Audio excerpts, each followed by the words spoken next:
Hey man, welcome back to another episode of Screwston Media TV, man. We here live, man, on the North. Whoa.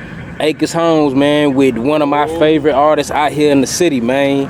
Jaytona, man. What's going down, bro? What's happening with you, man? Man, how you feeling, bro? How you feeling, man? Lovely, besides the mosquitoes out here in Lincoln City, but we good though. You already know in Houston, mosquitoes big, man, you know what I'm saying? They gonna tear you up.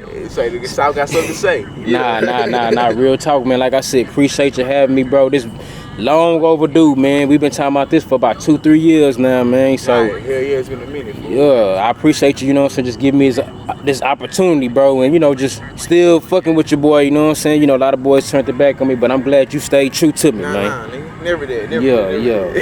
Yeah, man. So let's go ahead and start from the beginning, man. Let's let everybody know where you from. Right here, nigga. This Lincoln City Park. I'm from Lincoln City, 790. You know what I'm saying? Acres Home, Houston, Texas, my nigga. Whoa. And we right here, nigga. Used to play football and shit, like right over here as a kid. And shit, Pee Wee's right across the way. It's dark out here, so I ain't really get popping. But yeah, nigga, it's right here. I'm Acres Home. Nah, okay. So being from Acres Homes, man, you know Acres Homes is just one of those neighborhoods in Houston that when you say Acres Homes, everybody, like, it's just an aura that come with being from over here. So historically the biggest black community, my nigga, in Houston. That's why. So they feel like they can just weasel in. Nah, nigga, but where your grandma stay, nigga? Well, what can you get me fed at? I can take you to 2-3 houses right now. Yeah. Right now, nigga, we gonna get food. Yeah, free of charge. Nigga. They gonna let you in that house. Kamari was just watching TV at my mama house. Yeah. You know what I'm saying? On my mama couch, my nigga. Motherfucking fire stick, all of that shit. Nah, real talk. So it's basically like a big old family over here. You know what I'm saying? Yeah, pretty much. So let's speak on the significance and the history of Acres Homes. You know what I'm saying? Because you said something in the beginning about, you know, the biggest and most historic black neighborhood in Houston. So let's speak on the history of it.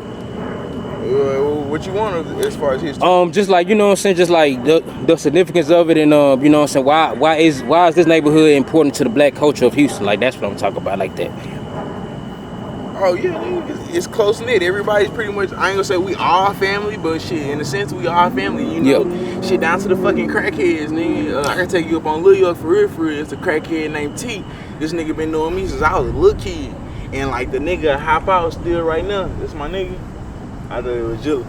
But the nigga T, he hop out right now, nigga, and call me like fucking family name, nigga, like Pooh. Let me get a couple dollars, and just off the strip, my nigga, because I knew you since I was in diapers type shit.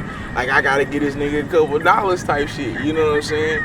So everybody know everybody out here, nigga. If you don't know somebody or somebody don't know you, fool, most likely you might not be from the hood, playboy. Yeah, we ain't talking about that you moved out here with nah. Who your family is, nigga? Cause my shit go back deep. But we been out here, we've been on the corner of Wall and Mount since 75, I wanna say, 72, 75, somewhere up in there. You know what I'm saying? So yeah, nigga, we embedded in this bitch. It's real deal. But hell yeah. Right there, man. Nah, real talk. So, explain to me how was it growing up on this side of Acres Home, because I know off the camera we were saying, you know, J-Dog, you know, from Garden City, but this is this side of the neighborhood. So how was it growing up on this side of the neighborhood? I mean, as far as like music and things of that nature, we wasn't as glorified as much. But I mean, shit, everybody know about Garden City. But, you know what I'm saying? It's the other side of Lincoln City, but I've said this shit in plenty of interviews and shit like that before. I didn't go to school out here, you know what I mean? I went to like Westfield and shit like that. So I didn't get a chance to do like the Ikes and like the fucking, Carver. I didn't get to do Booker T and shit like that, like, you know what I'm saying, my cousin and shit like that, but my cousin who came up out of that shit. So I mean, I don't know, I was in and out this motherfucker. My people always stayed out here though. It's the Mecca, niggas, where we all return to, you know what I mean? Whoa. Nah, real talk. So, you said your family always been out here, but you didn't really grow up out here. Why was that?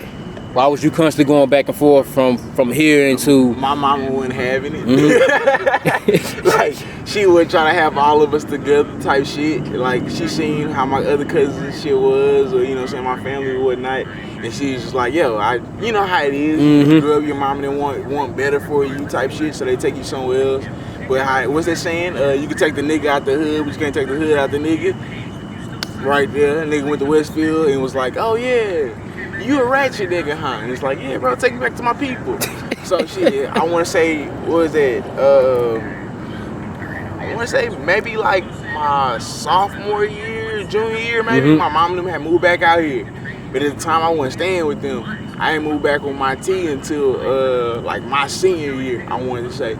But yeah, and it's crazy shit, cause like nigga moving back out here, like I said, nigga been out here forever or whatever, like, you know, in and out, nigga used to have TC Jester and shit like that, nigga TC Jester, I used to have Tidwell, but shit, like nigga, when it got to a certain point, like my senior year, like I said, moving back, I didn't really know nobody, cause like shit, like I had made all my relationships on the other side, like I said, you know. So shit, it was more so like bittersweet. It's like, damn, why the fuck you got us back out here like this, bro? You know. Then after a while, nigga, you know what I'm saying, making more connections and shit like that. As an adult, I would say, or you know, older than I was as a child, I started to like appreciate the, you know, shit, the camaraderie and fucking the love that the hood gives you, bro. Like nigga, there's no better feeling than this shit right here. Niggas still can go into the stores right now and get the, you know what I'm saying, get the dollar juices and shit, and I only pay for one of them type shit. You know what I'm saying? Cause it's the hood. They, oh nigga, I know your uncle. I know such and such. And nigga, the lady that did my hair, nigga, did my great grandma hair. She did my great auntie hair. You feel me? So it's love. You know what I mean? So that's what it was.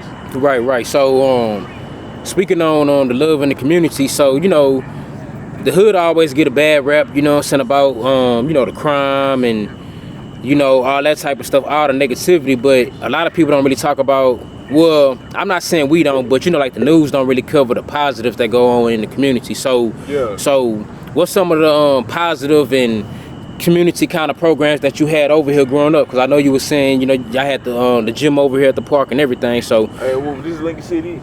Now, since the city that came in, they redid it or whatnot, but they have, you know, like little summer programs for kids and shit like that.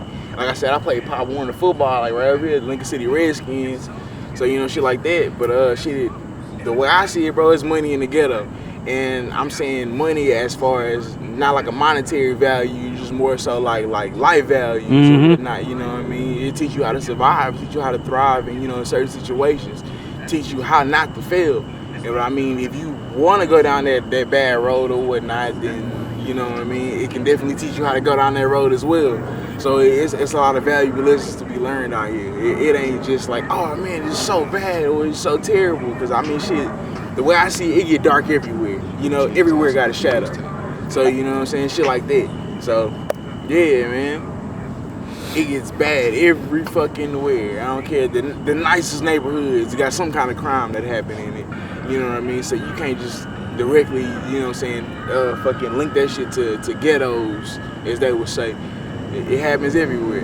Right. And I want to go back to that point to where you said about it being money in the hood. And I agree with that shit because, you know, all over Houston, all across America, we've been seeing a lot of these people come into these black neighborhoods and I don't want to say gentrify, even though that's the word, but, you know, see the community for what it is and like, okay, I can invest in that community and, you know, build up homes and stuff like that. So is some of those type of things going on in Acres Homes right now?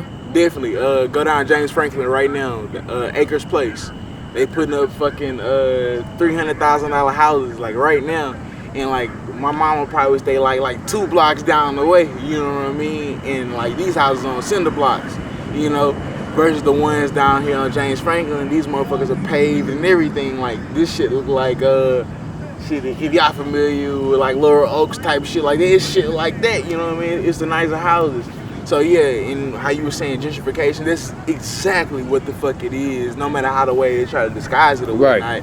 Shit, we were just talking. Me and Trey, we were just talking to my dad right now, and he was like telling us about how they've been offering money for like my mom's in property. They have like I think. One says like a half an acre, you know what I'm saying? And they've been offering, but they lowballing them though. Because like, oh yeah, black people don't understand. Yeah, that's what they do. Yo, they try to give you the lowest off. Right there. So they've been actually lowballing my parents, bro, trying to get them to move off of their property. But my parents, they're not budging unless it's what y'all, you know, unless it's like for like the amount of money that like y'all offering like for like the newer houses. Like I said, Acres Place, right 2 blocks down the way, bro. You know what I mean? $300,000 houses on the low end, they starting around like $319. like, you know, going up, it's like 350. You know what I'm saying? 350,000, and you trying to give my parents like 120. Like, it's not gonna work.